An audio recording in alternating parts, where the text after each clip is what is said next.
बिस्मिल्लाहिर्रहमानिर्रहीम। अस्सलाम वालेकुम। कैसे हैं आप सब लोग? उम्मीद करती हूँ आप लोग खैरियत से होंगे। अल्लाह ताला हमेशा आप लोगों को हंसता मुस्कुराता खुश और आबाद रखे। जैसा कि रमज़ान पाक है तो उसके लिए मैं बहुत स्पेशल रेसिपी आप लोगों के साथ शेयर करने लगी हूँ। तो ये जो आपको फिंगर चिप्स की तरह नज़र आ रहे हैं, एक्चुअल में ये ब्रेड की जो साइड्स होती हैं गोल्डन, जिन्हें हम अक्सर वेस्ट कर देते हैं कोई भी चीज़ पकाते हैं, तो उसी से मैंने ये ब्रेड पकोड़ा बनाया है। बहुत ही मज़े का बन के तैयार हुआ था। बच्चे तो बहुत शौक़ से खा रहे थे। आप इसे एक बार ट्राई करेंगे तो यकीन जाने बार बार ट्राई करने पर मजबूर हो जाएंगे। इस वीडियो को अपनी फैमिली और फ्रेंड्स के साथ ज़रूर शेयर कीजिएगा। तो जी ये जो पकोड़ा बन के आपको दिख रहा है, तो जी ये बनना है ब्रेड की इन साइड्स से। देखें, इन्हें मैंने वेस्ट नहीं किया, इनके मैंने पकोड़े बना लिए। कैसे बनाए आइए मैं आपको बताती हूँ। यहाँ पर मैंने सबसे पहले बेसन लिया है। बेसन मेरे पास 1 कटोरी था। उसके बाद 1 टीस्पून के करीब मैंने लाल मिर्च पाउडर, 1 टीस्पून के करीब मैंने हल्दी पाउडर ऐड किया है। इसके अंदर सूखा धनिया, जो खुश्क धनिया होता है, वो ऐड किया है मैंने थोड़ा सा इसके अंदर। उसके बाद टेस्ट के अकॉर्डिंग नमक ऐड करना है।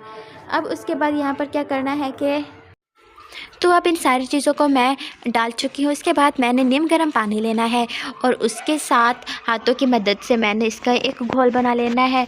नॉर्मली वैसे ही जैसे हम पकौड़ों के लिए बनाते हैं, ना बहुत ज़्यादा पतला ना बहुत ज़्यादा गाढ़ा। तो यहाँ पर अच्छे तरीके से इसके लम्स को हमने रिमूव कर देना है। अब यहाँ पर ये जो साइड्स हैं ब्रेड की, देखें कि कुछ टूटी हुई हैं, कुछ साबित हैं, मुकम्मल है। तो इनसे मैंने पकोड़ा बनाना है। तो मैंने अब क्या करना है कि यहाँ पर जो मैंने मिक्सचर बनाया है पकोड़े का, जो मैंने घोल बनाया है, ब्रेड को लेना है। बहुत ही नाजुक होते हैं, बहुत आपको एहतियात से ये काम करना होगा, नहीं तो ये टूट जाती है। आपने दोनों हाथों की मदद से इसे निकालना है और आपने घी के अंदर इसे फ्राई कर लेना है। कोई भी आपके पास पकौड़ों का जो घी होता है, हम उसे वेस्ट नहीं करते, बार बार पकौड़े उसी में फ्राई हो जाते हैं। तो वही आप सिंपल सा घी ले लें और बहुत कम इस पर आपके 50 रुपये भी नहीं लगने। बस आपका वही घी वही होगा जो आप नॉर्मली पकौड़ों के लिए यूज़ करते हैं। बस आपका बेसन थोड़ा सा लगना है और बहुत ही अमेजिंग जो रेसिपी बन के तैयार हो जाएगी। बच्चे तो दीवाने होते हैं।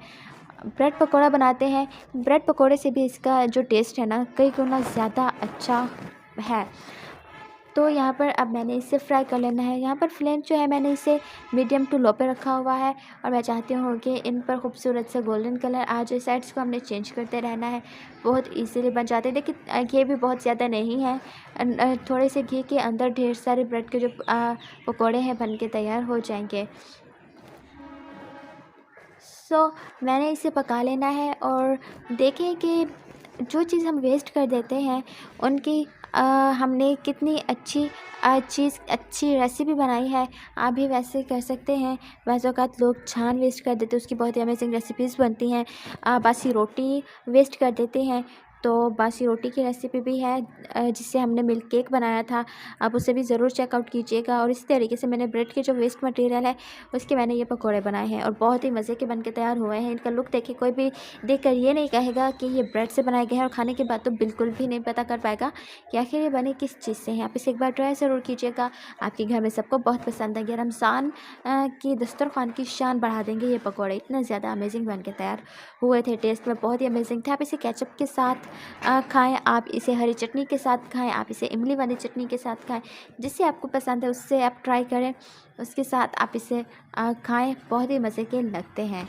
सो गाइज़, मुझे अपना फीडबैक ज़रूर दीजिएगा कि आपको मेरी वीडियोस कैसी लगती है और स्पेशली ये ब्रेड पकौड़े की रेसिपी आपको कैसी लगी। वीडियो पसंद आई हो तो अपनी फैमिली के साथ, फ्रेंड्स के साथ ज़रूर शेयर कीजिएगा।